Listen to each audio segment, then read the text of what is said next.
ଇଚ୍ଛା ବ୍ୟବସାୟ କରିବେ, ସଫଳ ହେବେ। ବ୍ୟବସାୟରେ କେତେଟା ନୀତି ନିୟମ ଅଛି, ସେଟାକୁ ଆପଣ ନିହାତି ପାଳନ କରିବାକୁ ପଡିବ। ଗୋଟେ ଯେମିତି ଗୋଟେ ଗଛକୁ ନଷ୍ଟ କରିଦିଏ ପୋକ ବା କିଡା, ତା ଚେର କାଟିଦିଏ, ତା ମୂଳ କାଟିଦିଏ। ବ୍ୟବସାୟ କେତେଟା ଜିନିଷ ନଷ୍ଟ କରେ। ତ ଚାଲନ୍ତୁ ଜାଣିବା ବ୍ୟବସାୟ କଣ ନଷ୍ଟ କରିବ। ପ୍ରଥମ ହଉଛି ବ୍ୟବସାୟ ଗୋଟେ ବେସିକ୍ ପଏଣ୍ଟ ଶିଖିବେ, ବାକି ଦେବେ ନାହିଁ। ବାକି ଦେବେ ନାହିଁ। ବାକି ଦେବାଟା ଗୋଟେ ବ୍ୟବସାୟ ଗୋଟେ ବଡ ଲୁଜର ପଏଣ୍ଟ। ଆଉ ବାକି ଦେବା ଦ୍ୱାରା କଷ୍ଟମର କଟିଯିବେ, ବ୍ୟବସାୟରେ କ୍ଷତି ହବ। ଆଉ ଯୋଉ କଷ୍ଟମର ଆପଣଙ୍କୁ ବାରମ୍ବାର ଆସିବା କଥା ସେମାନେ ଆସିବେନି, ବାକି ନେଲା ପରେ ଆସିବେନି। ଆଉ ଗୋଟେ ମନେ ରଖନ୍ତୁ, କିଛି ଗୋଟେ ମନରେ ପ୍ରଶ୍ନ ଥିବ ଯେ ବାକି ନେଲେ ତ ବ୍ୟବସାୟ ହବ କେମିତି।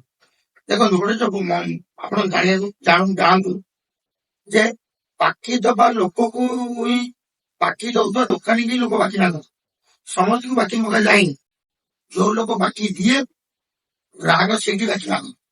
ଅର୍ଥର ବାକି ଦବା ପାଇଁ ଆପଣ ମନା କରିକି ଦେଖନ୍ତୁ, ବାକି ଆଉ କେହି ବି ଆପଣ ମାଗିବେ। ନଗଦରେ ବେପାର କରନ୍ତୁ, କମ ଲାଭରେ ବେପାର କରନ୍ତୁ। ଆଉ କଷ୍ଟମର ସାଙ୍ଗେ ଆପଣଙ୍କର ରିଲେସନସିପ, କଷ୍ଟମର ସାଙ୍ଗେ ଯୋଗାଯୋଗଟା କ୍ଲୋଜ ରଖନ୍ତୁ, ଯେମିତି ଗୋଟେ କଷ୍ଟମର ବାରମ୍ବାର।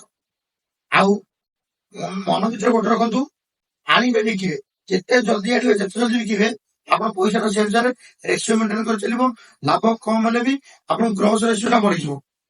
ବାକି ଦେବା ଦ୍ୱାରା ଆପଣ ଆଣିବେ କିଣିକି ଦେବେ ବାକି, ବିକ୍ରି ବଢିବ, କିନ୍ତୁ ଆପଣଙ୍କର ଗ୍ରସ୍ ରେସିଓ ବଢିବନି, ଆପଣଙ୍କ ପ୍ରଫିଟ ବଢିବନି। ଆପଣଙ୍କର ବେପାର ବଢୁଥିବ କିନ୍ତୁ ଲାଭ ନଥିବ। ତ ବାକି ଦେବା ବେପାରରେ ବାକି ଦେବାଟାକୁ ପ୍ରଥମେ ବନ୍ଦ କରନ୍ତୁ। ବାକି ଦେବାଟା ନିହାତି ବନ୍ଦ ହବା ଦରକାର ଯଦି ବ୍ୟବସାୟର ଗ୍ରୋଥ ହବ। ଆଉ ଗୋଟେ କଥା ପୁଣି ଆଉ ଥରେ ଆପଣଙ୍କୁ ମନେ ପକେଇଦେବି, ବାକି ସେଇ ଲୋକମାନଙ୍କୁ ମଗାଯାଏ ଯୋଉମାନେ ବାକି ଦିଅନ୍ତି। ବାକି ଯୋଉମାନେ ନ ଦିଅନ୍ତି ତାଙ୍କୁ ବାକି ମାଗନ୍ତି ନାହିଁ।